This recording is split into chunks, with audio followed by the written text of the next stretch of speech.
I had to leave half of my dessert on the table. It's so good.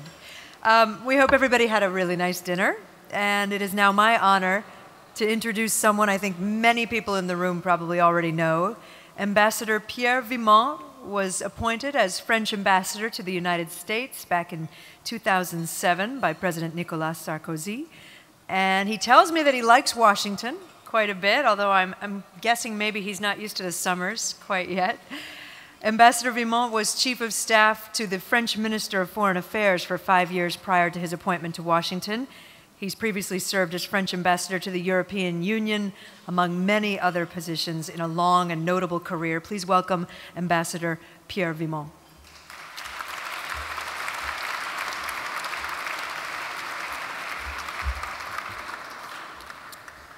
Thank you very much, Kate, for those very kind words.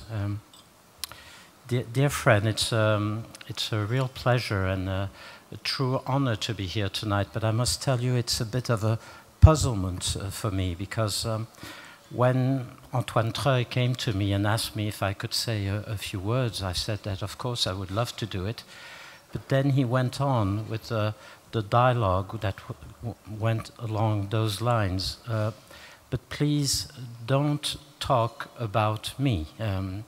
And I said to him, "You're sure that I would like to pay a tribute to the wonderful work you're doing?" He said, "Please don't do it." Then he went on, "Please don't talk about the French-American Foundation, because there will be many things that are going to be said about it, and I think it's not worthwhile talking about it anymore." So I said, "Okay." Then he went on and said, "Maybe it should better not talk about the French-American relationship, because we know everything about it." So this is where I am at the moment. Thinking about what I could tell you, I thought that maybe I should only speak about the global world as it is today. And just maybe send a message, whatever Antoine may think. It's, I think, a message for the French-American Foundation, and maybe a sort of a roadmap for the future. This is something I find quite interesting as we're going along into this, this new global world that we are facing today. It is the quite impressive relationship that exists, what we call quite often the transatlantic partnership between America on one side of the Atlantic and France and the Europeans on the other side. For many years we have taken that relationship for granted, in fact.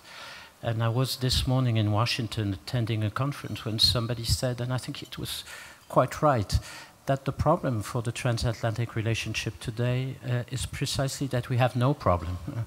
And that we take this relationship for granted, and we just think that it can go on like that on its own without much effort being done on either side. And I think that we have to be careful about such an assessment. The world is changing. It is changing very quickly. New challenges are appearing. We know what they are.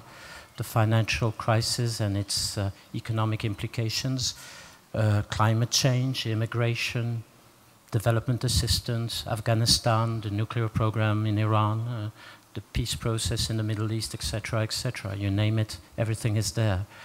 And we're discovering three things as we face those challenges. The first one is that not one single country is able to find the solution on its own. We need to work together, and more to do so as we're going on. Secondly, this transatlantic partnership has been badly hit by the recent financial crisis, in the sense that the, how could I say, the lessons, the kind of lecture we were giving to the rest of the world is now, of course, much more difficult to go on and to go on with this kind of lecturing all our new partners around the world. We have a problem of credibility among ourselves, and we have to be careful about that. The third thing, of course, is also that this transatlantic partnership is seeing the world evolve, and its place and its role and the importance that it represented so far in terms of population, in terms of wealth, is reducing, is decreasing. We are today 50% of world wealth. In 30 years from now on, we will only be a third. We represent 1/6 of the world population. In 30 years, this transatlantic partnership will only represent 1/9 of the world population.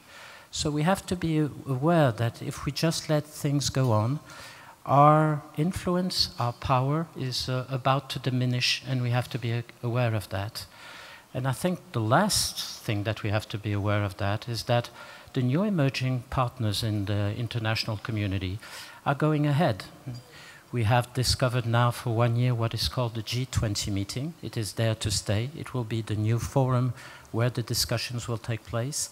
And the new countries that are now in the G20 are at the table of negotiation, and you can be assured that they have no intention of getting out of the room anymore. And we have to take that in account. Why am I saying all that? For one simple reason. Antoine was talking about the need to exchange views between France and the United States, to do some peer review, to think about how things are going on and how we can act together. I think there is a splendid field for imagination, for creativity at the moment, precisely for the benefit of this transatlantic partnership, in order to allow it to still have its place in the international community today.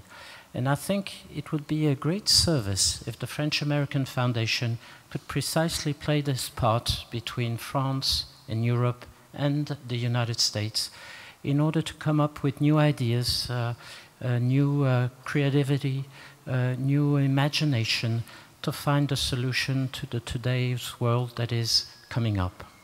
So this is a bit of a revenge, because through what I have said, I've been able to talk about Antoine Treuil, the French-American Foundation, and the French-American relationship, which I was forbidden to do. So I wish you a good evening, and I thank you very much for listening to me. Thank you.